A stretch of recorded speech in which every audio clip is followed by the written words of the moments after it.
Boa noite a todos, né? Estamos aí finalizando mais um encontro com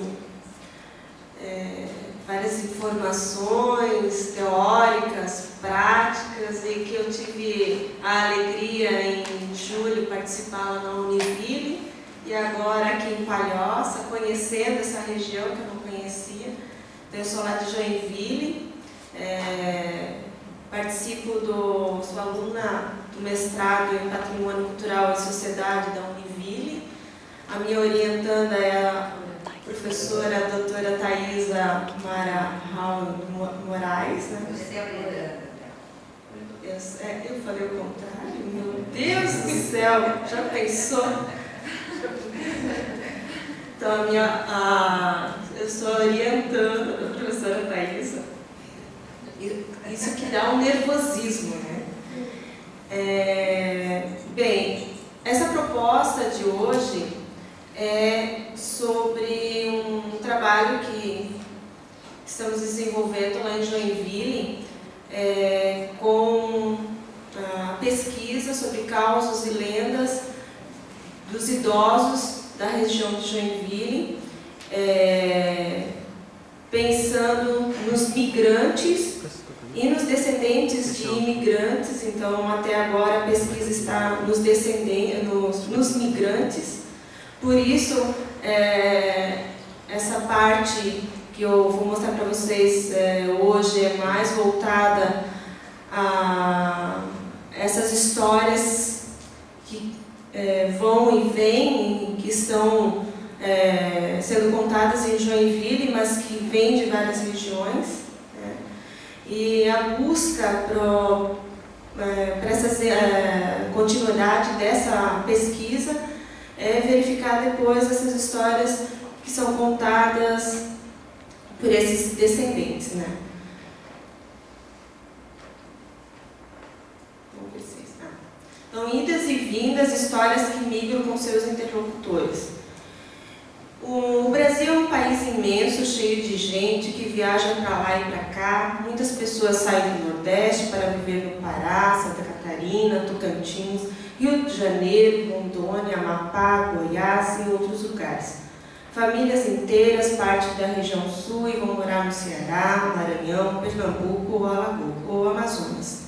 Essas pessoas sempre partem com o sonho de construir uma vida melhor. Além de roupas e objetos pessoais, levam na bagagem sua cultura regional, ou seja, suas tradições, seu jeito de falar, as lembranças que aprenderam com os avós, lembranças, as histórias que ouviram na infância, os versinhos, as adivinhas que aprenderam com os avós, as crenças e brincadeiras e até o modo de preparar as comidas. Então, o Ricardo Azevedo, que é um estudioso da literatura oral, que vai ser um dos que vão me auxiliar nessa pesquisa, principalmente nas análises dessas histórias que estão sendo colhidas lá em Joinville. Então, pensando nessa proposta, o objetivo, então, é analisar a literatura oral como linguagem, dando a voz ao sujeito através das narrativas e estudar essa cultura imaterial como representação social, conforme suas variações estudadas por estudiosos da literatura oral brasileira, que vai ser o Ricardo Azevedo, Câmara Cascudo e Franklin Cascais. Pisani também está entrando agora na pesquisa também. Azevedo diz que as histórias orais sofreram todo tipo de modificações, então fusões, acréscimos, cortes, substituições e influências. Em tese, uma simplificação de um mesmo mito. Narrativa sagrada arcaica, europeu, por exemplo, podem ter surgido infindáveis e variadas histórias marcadas pelas diversas culturas. Então, como é que está sendo a questão da metodologia? Então, ela está sendo qualitativa na questão de pesquisa documental, bibliográfica e de webgráfica. E a história oral, com entrevistas com os idosos. Então, está se buscando idosos, pessoas na faixa de 60 anos para cima, com essa entrevista oral que geralmente busca-se através da história de vida, como é que foi a infância, quem contava a história, como é que foi a questão da juventude, casamento. Nisso já vai observando questões de rituais, como é que foi o processo da perda do dente, como é que era o ritual, quando acontecia, era contada alguma história, como é que era, através da questão oral, de vida dessas pessoas, e buscando as histórias. Porque se a gente chegasse diretamente e perguntasse histórias, você tem história, você tem lenda, você conhece alguma lenda, conhece algum mito? Eles já diziam, olha, eu não sei contar história. A gente só trabalhava. Então, a partir do momento que ia buscando através da questão do trabalho, como é que foi a infância, como é que era a conversa com o avô, aí as histórias surgiam. Então, surgiu de uma maneira bem tranquila, sem ter que perguntar a fundo essas histórias. E para eles, na verdade, não eram histórias, eram fatos reais, né? Então eu tinha que puxar deles esses fatos reais. Bem, mas para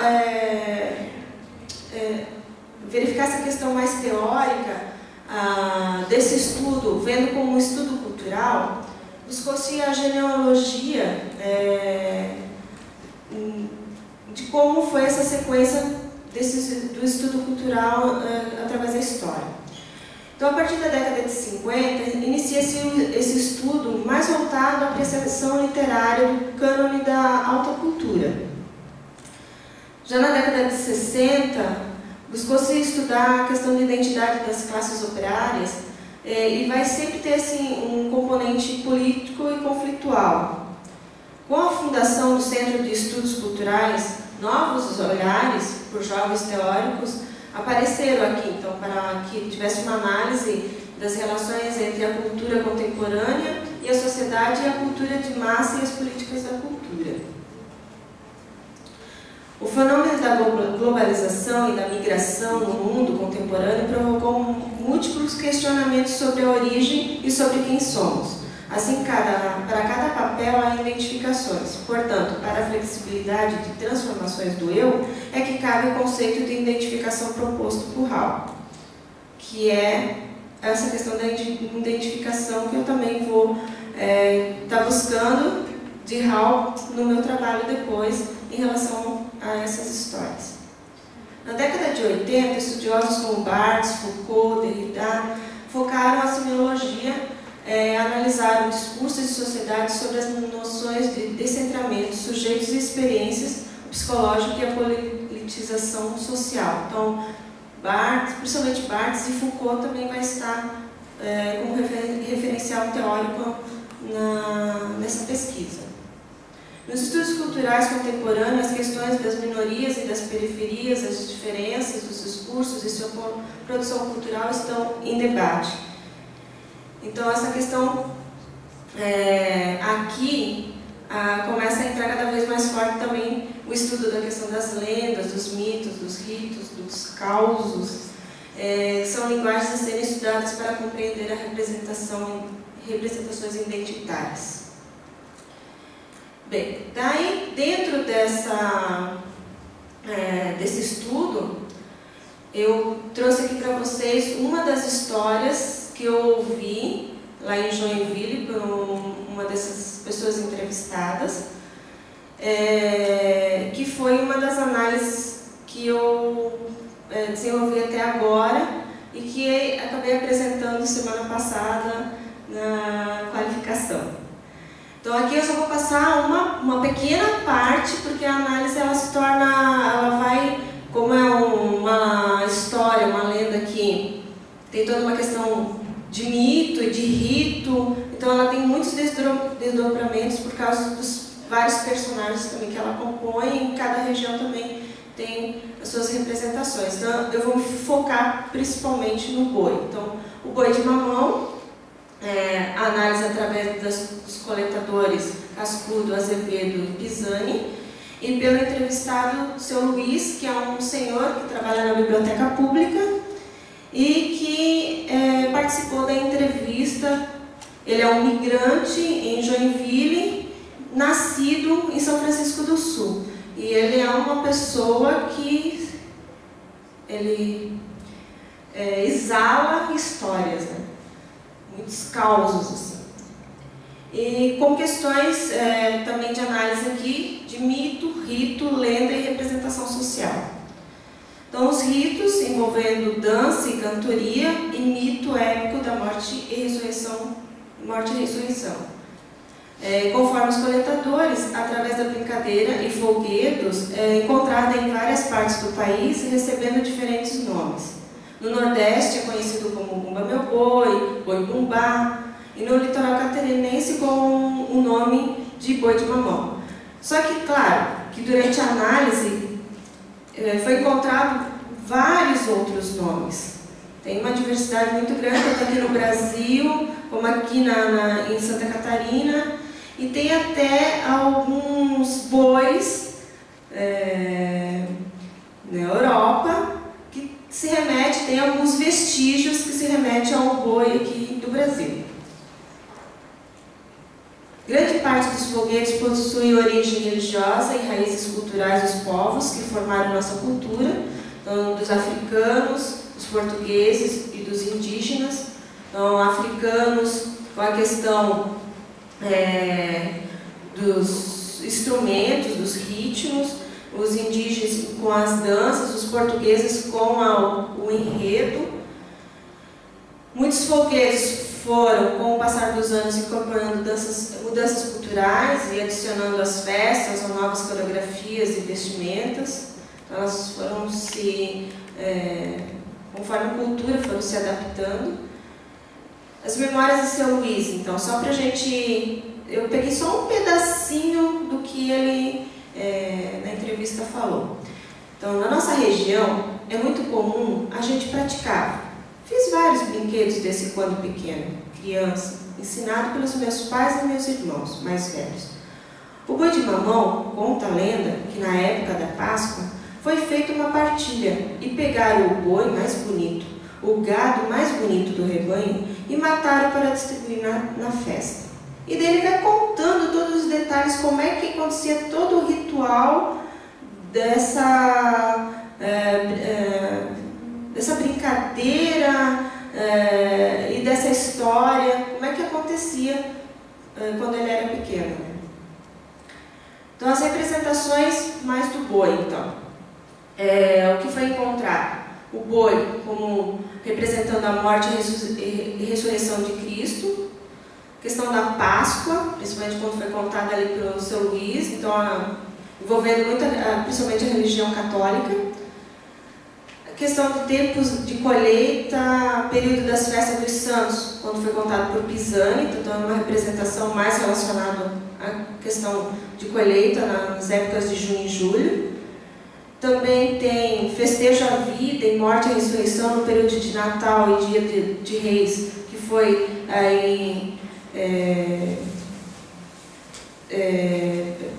transcrito por Ricardo Azevedo. O boi no presépio, como uma representação de uma profecia que o Messias aparecia entre dois animais, o boi e o burro. Isso é uma passagem que tem na Bíblia, e que o boi ele representa o povo de Israel. Por isso que o boi, principalmente o boi, ele sempre está no presépio. Cascudo fala do boi de mamão com o pau de fita, e daí aqui vai representar a questão da germanidade, a questão somente dessa questão dos alemães com pau de fita. E Cascudo também diz que o ritual e os personagens têm função de crítica social. Então aqui vai ter a questão não só religiosa, mas também econômica, sobre a questão de como é esse trabalho mais no interior, então, e também de crítica social com as representações. Tem momentos que aparece o negro, tem momentos que aparece vários personagens, e esses personagens têm uma função de estarem ali, né? Em Joinville, Por muito tempo o boi de mamão fez parte das ruas da cidade de Joinville com o objetivo de lazer aos moradores. Eu sou uma migrante, eu fui conhecer boi de mamão em Joinville, eu não conhecia porque a minha região, Poço Redondo, não tem o boi de mamão, nós não temos isso lá. Eu fui conhecer em Joinville, principalmente nas escolas. Quando eu comecei a atuar nas escolas de Joinville, eu via o boi de mamão lá. E conversando com pessoas que nasceram em Joinville, muitos me contaram que às vezes era até uma disputa na escola, quem ia ser o boi, quem ia fazer cada personagem, era um ritual assim, bastante, que chamava bastante atenção. De um tempo para cá, o boi de mamão está assim, um pouco esquecido. A gente percebe que as escolas estão um pouco assim esquecido, mas ainda tem escolas que fazem esse trabalho. Conversei também com um dos integrantes do grupo folclórico Entre Parentes, que faz um trabalho lá em Joinville de apresentações. Então, Entre Parentes porque são entre parentes, né? É uma família que faz esse trabalho de apresentar o boi de mamão. E eles fazem um trabalho também nas escolas, eles têm um curso de 8 encontros para apresentar o boi de mamão, mostrar todo o enredo, como fazer. E até eu verifiquei um projeto de uma escola, o Herman Miller fez esse trabalho com eles, e depois eles fizeram o boi de mamão deles, porque o Herman Miller é uma escola municipal que trabalha muito com poesia e a questão ambientais. Então, o que eles fizeram? Fizeram um boi de mamão adaptado, com poesias que as crianças mesmo fizeram, e com, nessas poesias, bem questões de meio ambiente, de preservação. E eles acabaram fazendo até apresentações na própria biblioteca pública e assim em outros lugares. Então, o boi de mamão, hoje, ele faz parte lá em Joinville, principalmente nesses projetos culturais. E essa seria, então, o trabalho sobre as histórias.